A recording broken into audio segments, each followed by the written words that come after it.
Assalamualaikum warahmatullahi wabarakatuh.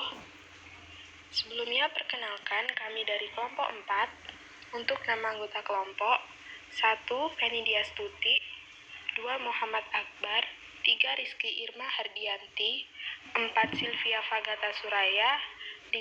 Siti Rohmatul Aziza, dan 6. Suatu Nasana atau saya sendiri. Di sini kami akan mempresentasikan hasil kerja dari kelompok kami dengan materi resin. Yang pertama, resin Malven atau pakis jantan. Baik, langsung saja. Jadi resin Malven ini berasal dari tanaman di Dryopteris felixmas. Tanaman ini merupakan tanaman yang sangat beracun dari famili Dryopteridaceae.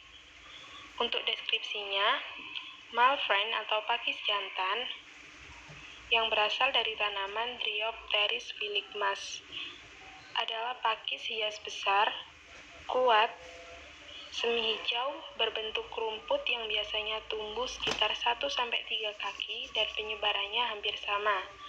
Tanaman ini ditemukan tumbuh di hutan kaya, rawa, padang rumput, dataran tinggi, dan kayu keras hingga hutan campuran.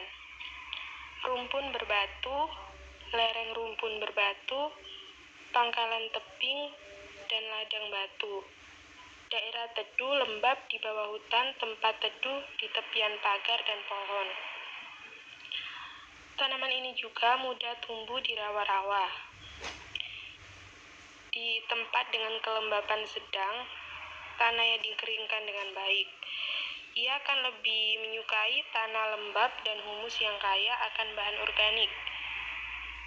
Untuk tanahnya tidak boleh dibiarkan mengering.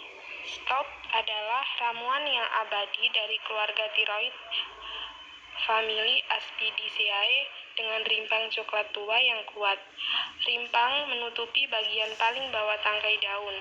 Akibatnya bentuknya berbentuk umbi yang berbentuk silindris sepanjang 10-40 cm. Kadang setebal lengan. Banyak akar tipis menjulur dari sisi bawah rimpang dan ujung atasnya berakhir dengan sekitar daun. Kebanyakan pakis memiliki ciri daun besar.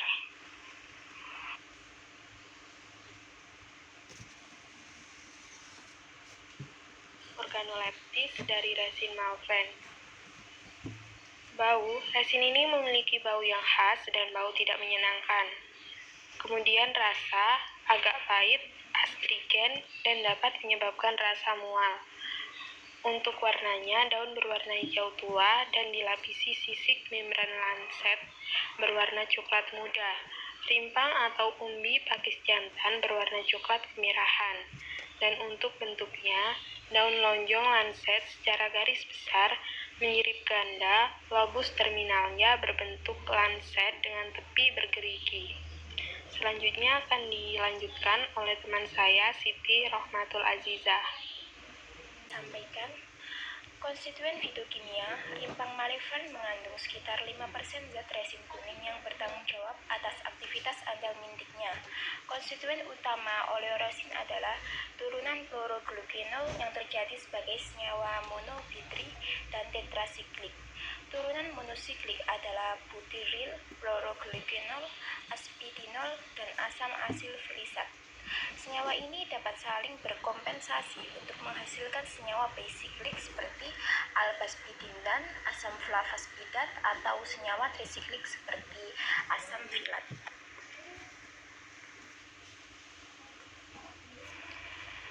Jadi, kegunaan ekstrak Malven dan resin ini digunakan sebagai aminofen yang ampuh. Ini akan membunuh cacing dan mengeluarkannya. Perawatan yang cukup harus dilakukan selama penggunaannya karena jika penyerapan obat dari saluran cerna akan menyebabkan kebutaan.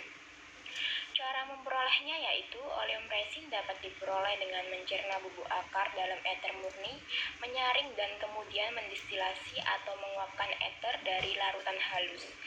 Ini adalah minyak hitam pekat, memiliki rasa dan bau akar, memerah, nabati biru.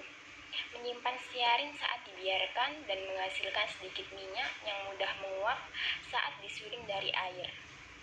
Alkohol melarutkannya sebagian, ia terbakar dengan asap tebal, dan menurut Pasteur terdiri dari lemak, resin, minyak atsiri, zat pewarna, ekstraktif, klorida kalium, dan asam asetat.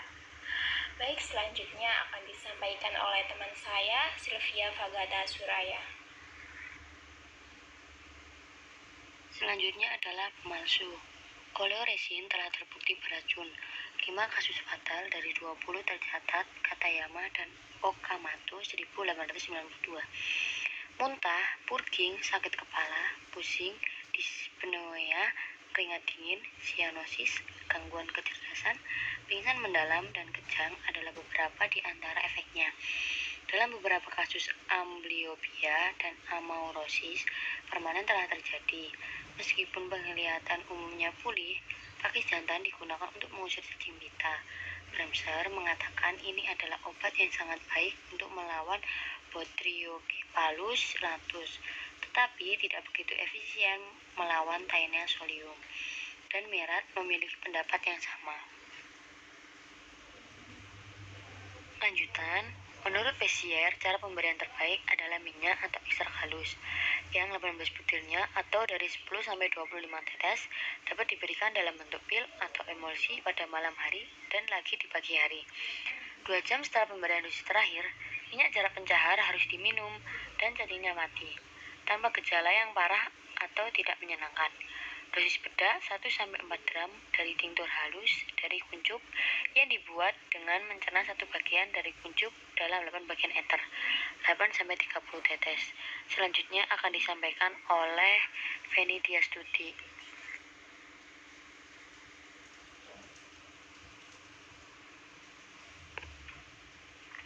Nama tanaman: Copaifera officinalis. Family: Fabaceae. Deskripsi: Copaiba adalah stimulan oleoresin yang diperoleh dari batang beberapa pohon polongan Amerika Selatan berdaun menyirip atau genus Copaifera. Copaiba digunakan dalam wewangian, kosmetik, pernis, dan berbagai pengganti minyak diesel. Dalam bidang medis, digunakan untuk mengobati berbagai kondisi pada kulit, saluran kemih, sistem pernapasan, dan sistem reproduksi. Selain itu juga dapat digunakan untuk menghilangkan rasa sakit, sakit kepala, sakit tenggorokan, dan sariawan. Balsam copaiba dapat disuling dengan uap untuk menghasilkan minyak copaiba. Minyak copaiba terdiri dari hidrokarbon sesquiterpen. Komponen utamanya adalah beta-karyophyllene. Minyak juga mengandung sejumlah besar alpha-bergamothene, alpha-copaine, dan beta-bisabolane.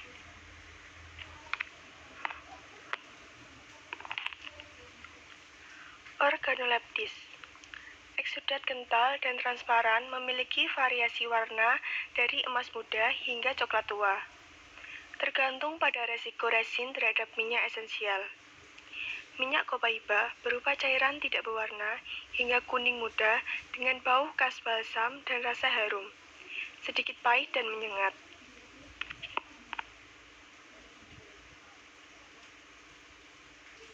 Baik, saya akan menjelaskan konstituen fitokimia copaiba.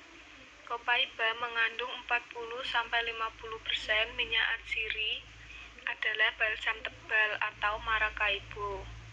Copaiba essential oil mengandung banyak sifat terapeutik dan kimia kompleks. Beberapa yang paling menonjol di antaranya yaitu beta-karyophyllene, daniyelic acid, alpha-copaine, beta-bisabolane, dan alpha-bergamoten.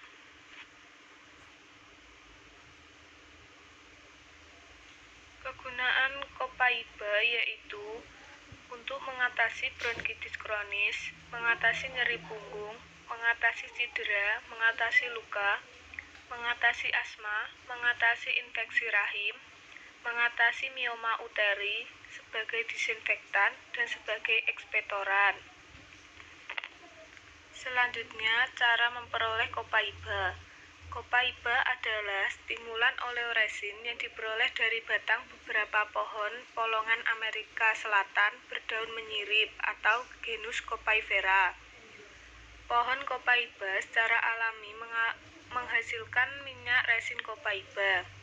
Ini diekstraksi dari pohon dengan meninju lubang ke batang.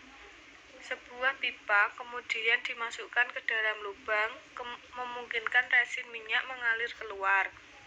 Minyak kelapa copaiba yang dikumpulkan dari beberapa pohon sering dicampur.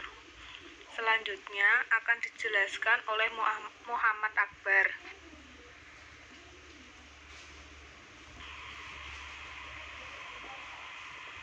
Minyak esensial copaiba balsam terbuat dari resin pohon Copaifera officinalis yang diambil tangan di Brasil.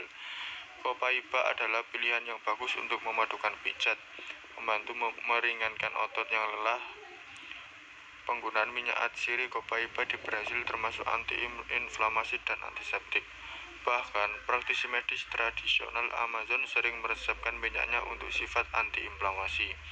Manfaat: mengurangi nyeri dan sakit, meningkatkan penampilan kulit, meringankan jerawat dan psoriasis, meningkatkan kesehatan emosional, meringankan rematik dan radang sendi. Minyak ini bisa dipakai di diffuser dengan cara isi air tabung diffuser sampai pada batas maksimum. Lalu teteskan EU mulai dari 10 tetes. EU juga bisa dipakai di kulit dengan catatan harus dicampur dengan carrier oil dengan rasio 90% carrier oil dan 10% essential oil. Setelah itu baru bisa dioles di kulit.